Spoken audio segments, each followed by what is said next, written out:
Connection, caring, and commitment. Every guest, when they check in, isn't that what they want? They want to feel a connection. They want to know that you're committed, and it works. But it's not easy. It's a simple concept. You know, part of our job as leaders and managers is to take the complicated and make it simple, isn't it? Educators take the simple and make it complicated.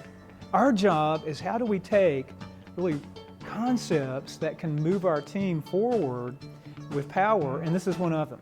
In Boston on the river, you can see the crews in the morning, and I love the 8-man crew boats because they are all synchronized and they're pulling together. It starts with connection, caring, and commitment. And it really begins with, well, let me tell you what it is not, okay? What those three elements are, they are not an online digital module completed for the brand. I mean, those are wonderful, and you know, you have to complete 14 of them to be certified at the front desk or wherever, right? Have y'all done that? It's like, and then what we do in management is we check the box. Plus, we don't want to lose any points on an inspection. You know, are all of your front desk people certified? Yes, they are. Check. Because we're all going through life at 90 miles an hour, working 60-hour work weeks. John Maxwell says, and he wrote a book with this title, and it's worth a read too. It says, everyone communicates, few connect. You know, we've got our app feeds rolling through, don't we? I mean, I don't know how it knew that I looked at some sparkly cowboy boots, but now it keeps popping up. And it's like just the text messaging, the email. How many of you, like when you pull up your email, if it's more than 3 sentences, you flag it and say, I'll get back to it. And it is not a workbook.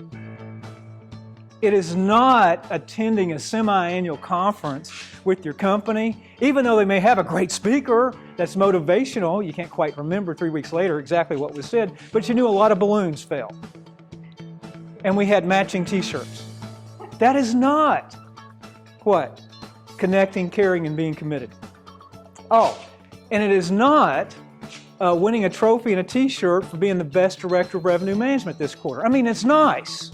And we should do those things. That is not connection. Is everybody with me? There's another great author. Her name is Brené Brown. If you have not listened to Brené or read any of her books, go do it this afternoon. I challenge you to get her book, Daring Greatly. Because what Brené shares in her research, she's a PhD, we are all hardwired to be connected. Did you know that? That's what we all want and we yearn for. If we're not connected, we tend to isolate. And by the way, you can be isolated in a crowded room. You can be isolated working with a team.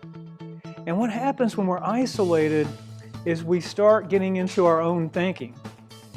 And then shame enters in, or vulnerability enters in, and then we build up this exterior facade. And those people that work for you, and all of us can be there, all of us can become disconnected and isolated. And what happens is our productivity drops.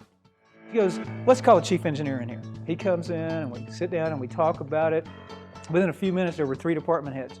And they decided they did not like being 56 out of 58. And then we started to connect on it, and we started listening to everybody's ideas on how they could improve, then we engaged the frontline supervisors. Then we engaged the actual people doing the work, which, by the way, are your frontline people, right? Front of the house. They are the ones driving it, not you. And so, as that happened, that hotel moved from 56 to number 1 in its geographical region in 8 months. I mean, it's almost as challenging as starting an HSMAI chapter in Nashville. But the whole team started rowing together. Can you visualize it? I mean, just imagine one of those 8-man crews, and you got the third guy back going, well, I'm having a bad day. That's funny. I mean, think about it. All of them rowing together in the same direction could dominate any market. When does your service score begin? Anybody? When they get out of their car. It's like, Lord, honey, we can't valet park, but it starts there. And they walk in. How many stains on the on the concrete? How many fingerprints are acceptable? I mean, it is 10:30 at night. How many butts are okay to be in the ashtray outside? As they walk in, and that front desk person, that GSR, will either look up or continue to do what. I mean, I work the desk. I didn't do that. The door's open. I always want to know if somebody's coming in to rob me. So I'll be like, and they greet them with a smile. They actually feel like, doggone, this person actually cared that we're here. And you get a little connection. And you're kind of like, well, I kind of like this place. I haven't stayed there. As you're walking to your room down the hallway, you see the director of security coming. You're thinking, oh, director of security.